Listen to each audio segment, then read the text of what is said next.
والصلاة والسلام علی رسول اللہ اما بعد۔ نبی کریم صلی اللہ علیہ وآلہ وسلم کا ارشاد عالی آپ نے فرمایا،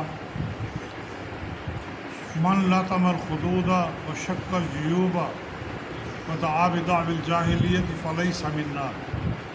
جس شخص نے اپنے گریبان چاک کیے، اپنے چہرے کو پیٹا اور جاہلیت کے کے زمانے میں جو پکار کیا کرتے تھے میت پر، ایسی پکاریں کی، ایسی آوازیں نکالی، فلیس منا، اس کا ہمارے ساتھ کوئی تعلق نہیں ہے۔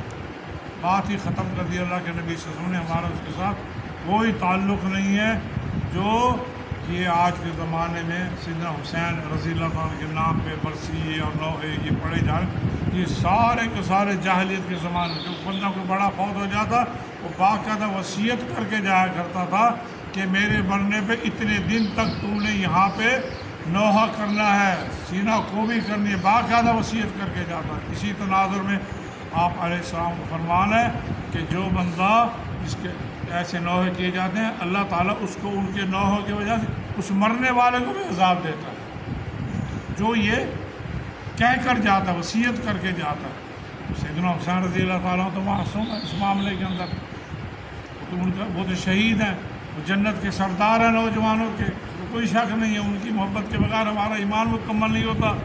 نہ انہوں نے کیا، نہ ان کی اولادوں نے یہ کام کیا۔ امام زین العابدین رحمۃ اللہ علیہ زندہ رہے 40 سال تک، انہوں نے کبھی یہ محرم کے دنوں میں ایسے کام نہیں کیے جو آج ان کے نام پہ روزی روٹی کا دھندا بنا کے لوگوں نے کیا۔ حقیقت یہی ہے، کسی بھی انڈسٹری نے اتنا روزگار نہیں دیا جتنا واقعہ کربلا نے ان شیعہ ذاکروں کے دیا۔ اور اسی طرح قبروں سے جتنی دھندا کاروبار ان مولویوں کو اور پیروں کو ملا، کسی اور انڈسٹری میں ایسا کاروبار نہیں۔ دیکھ لیجیے آپ، پھلے پھولے پڑے دنیا جہان کے مال ہیں، کھا جا رہے لوگوں میں۔ یہ سارے کے سارے کام اللہ کے نام جاہلیت کے زمانے کے کام ہیں، اپنے آپ کو مارنا، پیٹنا اور یہ چاقو کرنے۔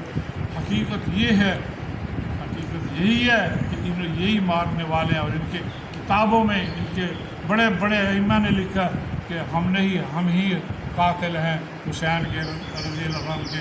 ہم تو اپنے والدین کی گناہوں کا کفارہ ادا کرتے ہیں ماتم کر کے، یہ کام انہوں نے کیا تو ہم ماتم کر کے انہوں کو کفارہ ادا کریں ان کے گناہوں کو۔ اس میں کوئی شک کی بات نہیں ہے۔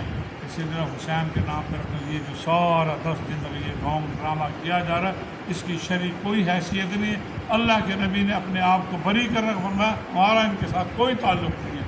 ان کے نوحے سننا، ان کی مجالس میں جانا، ان کے لیے سبیلیں بنانا، ان کے لیے نیازیں بنانا، حقیقت یہ غیرت اسلامی کے خلاف ہے۔ ایک شخص صحابہ کو برا بنا، امہات المومنین کا تبرع کرے، ان کو گالیاں دے۔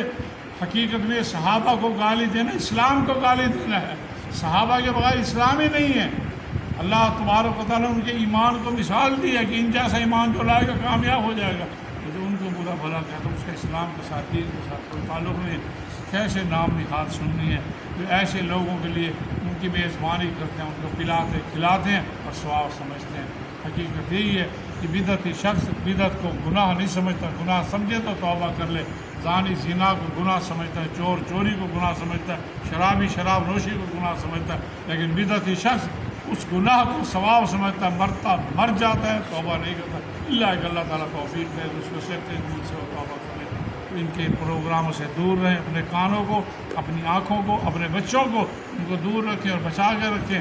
اور موبائلوں میں اس قسم کے جو ٹون کرتے ہیں وہ بھی اتنا ہی گناہ گار ہے۔ لعن رسول اللہ صلی اللہ علیہ وسلم النائحۃ والمستمع، نوحہ کرنے والی اور سننے والی دونوں پر ہی لعنت فرمائی۔ اللہ بچنا چاہیے۔ اللہ تعالیٰ میں عمل کی توفیق